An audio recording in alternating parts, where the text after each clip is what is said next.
Gerbiamas pirmininkė, ponios ir ponai, kad išspręstume energetikos problemas, turime turėti bendrąją energetikos politiką su vidaus ir užsienio politikos aspektais. Turime sukurti vidaus rinką. Trečiasis energetikos paketas yra tam pagrindas, tačiau pati direktyva to nepadarys. Turime tai paremti finansiškai ir realiai sukurti jungtis tiek dujų, tiek elektros srityje ir tai užtikrins mums energetinį saugumą.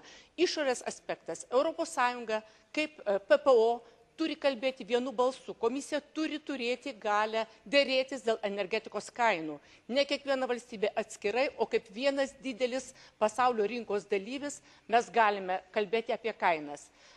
Būtina matyti plačiai, kasgi mūsų yra energetikos tiekėjai.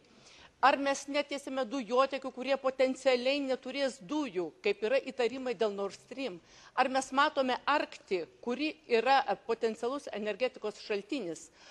Noriu dar paminėti, kad labai svarbus aspektas yra trumpalaikės priemonės. Tai dėrybos su OPEC šalimis ir akcizo klausimas. Ačiū.